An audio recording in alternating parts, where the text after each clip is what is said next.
4 मई 2008 रात के 2 बजे ग्रीनविल नॉर्थ कैरोलिना का एक छोटा सा कमरा, जहां अंधेरा इतना गहरा था कि सिर्फ एक पुराने कंप्यूटर स्क्रीन की नीली रोशनी ही सब कुछ जिंदा रखे हुई थी।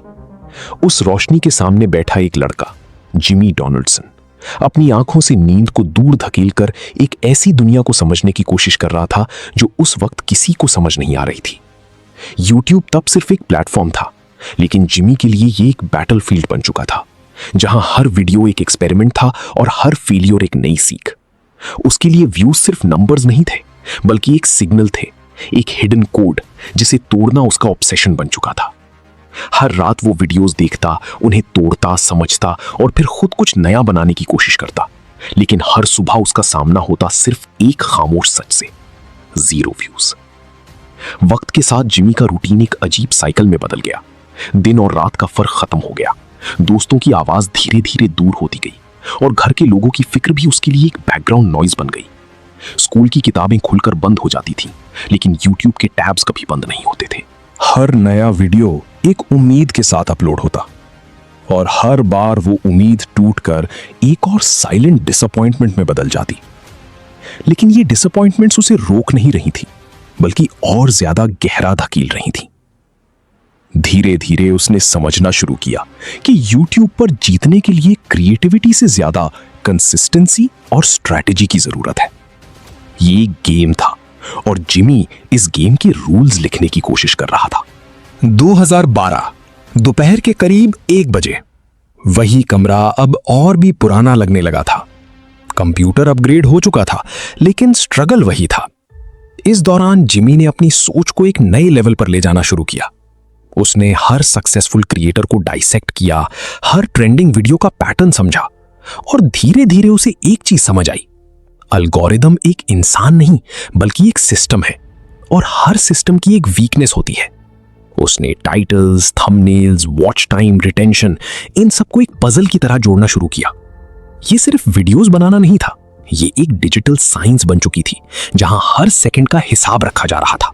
2015 रात के 11 बजे एक नई स्ट्रैटेजी टेस्ट हो रही थी। जिमी ने एक्सट्रीम आइडियाज पर फोकस करना शुरू किया, ऐसे आइडियाज जो या तो फेल हो जाते या फिर एक्सप्लोड कर जाते। रिस्क बढ़ने लगा था, लेकिन साथ ही कॉन्फिडेंस भी। उसने समझ लिया था कि सेफ रहकर कुछ बड़ा नहीं होता। हर वीडियो एक गैम्बल बन चुका था और वो हर बार अपनी लिमिट्स को थोड़ा और पुश करता, लेकिन अंदर ही अंदर एक प्रेशर भी बिल्ड हो रहा था। हर फेलियर अब सिर्फ एक सीख नहीं बल्कि एक फाइनेंशियल रिस्क भी बन रहा था। 2017 रात के 3 बजे एक कैमरा चल रहा था और जिमी एक अजीब सा काम कर रहा था। वो नंबर्स गिन रहा था, 1 से लेकर 1 लाख तक। ये एक ऐसा आइडिया था जो बाहर से बेकार लगता था, लेकिन अंदर से एक कैलकुलेटेड रिस्क था। रिकॉर्डिंग के दौरान उसकी आवाज थक चुकी थी, आंखें बोझल थी, लेकिन वो रुक नहीं रहा था। जब वीडियो अपलोड हुआ तो पहले सब कुछ नॉर्मल था, फिर धीरे धीरे एक शिफ्ट आई। व्यूज बढ़ने लगे, एंगेजमेंट बढ़ने लगा और अचानक सिस्टम ने उस वीडियो को पुश करना शुरू कर दिया। ये वो पल था जहां सालों की मेहनत एक जगह कन्वर्ज हो गई। जिमी ने सिर्फ एक वीडियो वायरल नहीं किया था, उसने एल्गोरिदम की एक लेयर को समझ लिया था। इसके बाद सब कुछ तेजी से बदलने लगा। सब्सक्राइबर्स का ग्राफ ऊपर जा रहा था, लेकिन साथ ही एक्सपेक्टेशंस का बोझ भी। अब हर वीडियो को पिछले से बड़ा होना था, हर आइडिया को और एक्सट्रीम बनाना था। $1 मिलियन के giveaways, last to leave challenges और ऐसे एक्सपेरिमेंट्स जो सिर्फ एंटरटेनमेंट नहीं बल्कि स्पेक्टिकल बन चुके थे। कैमरा के सामने एक कॉन्फिडेंट क्रिएटर था, लेकिन कैमरा के पीछे एक ऐसा इंसान जो हर वक्त कैलकुलेशन में लगा रहता था। कितना खर्चा होगा, कितना रिटर्न आएगा, ऑडियंस का रिएक्शन क्या होगा, हर चीज एक इक्वेशन बन चुकी थी। 2019 शाम के 6 बजे एक बड़े वेयरहाउस में लाइट्स लग रही थीं, कैमरा सेट हो रहे थे और एक पूरी टीम एक ही गोल के लिए काम कर रही थी। क्रिस टाइसन और बाकी लोग अब सिर्फ दोस्त नहीं रहे थे, बल्कि एक मशीन का हिस्सा बन चुके थे। हर किसी का एक रोल था, हर किसी पर प्रेशर था। अगर एक वीडियो फेल होती तो सिर्फ एक प्रोजेक्ट नहीं गिरता, बल्कि पूरी चेन हिल जाती। ये एक ऐसा इकोसिस्टम बन चुका था जहां सक्सेस एक नेसेसिटी थी ऑप्शन नहीं। 2020 के बाद दुनिया बदल रही थी, लेकिन मिस्टर बीस्ट का स्केल और भी बड़ा हो रहा था। चैरिटी और एंटरटेनमेंट एक साथ ब्लेंड हो रहे थे। लोगों को पैसे देना, उनकी जिंदगी बदलना और उस सब को एक सिनेमैटिक एक्सपीरियंस में कन्वर्ट करना, ये सब एक नए लेवल पर पहुंच चुका था। लेकिन इस सब के बीच एक सवाल धीरे धीरे उभर रहा था।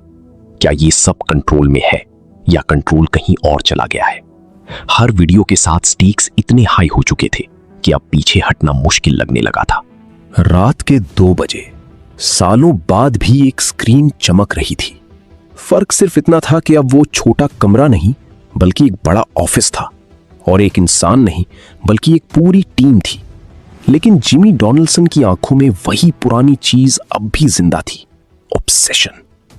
ये ऑब्सेशन ही उसे यहां तक लाई थी, और शायद यही ऑब्सेशन उसे आगे भी ले जाएगी। लेकिन हर ऑब्सेशन की एक कीमत होती है, और वो कीमत हमेशा पैसे में नहीं होती। आज दुनिया मिस्टर बीस्ट को एक सक्सेस सिंबल के रूप में देखती है, एक ऐसा क्रिएटर जिसके पास नंबर्स, पावर और इन्फ्लुएंस सब कुछ है। लेकिन इस सक्सेस के नीचे एक कहानी छुपी है जो उतनी ही डार्क है जितनी inspiring. Sleepless nights, endless failures और एक ऐसा प्रेशर जो कभी खत्म नहीं होता। ये सिर्फ एक लड़के की कहानी नहीं है जो फेमस हो गया, बल्कि एक सिस्टम की कहानी है जो इंसान को अपने अंदर इतना गहरा खींच लेता है कि वो खुद और सिस्टम के बीच का फर्क भूल जाता है।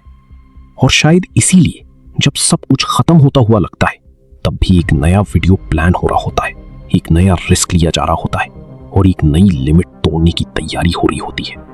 क्योंकि ये सफर रुकने के लिए नहीं बना, ये सिर्फ आगे बढ़ने के लिए बना है, चाहे उसके लिए कितनी भी कीमत क्यों ना चुकानी पड़े।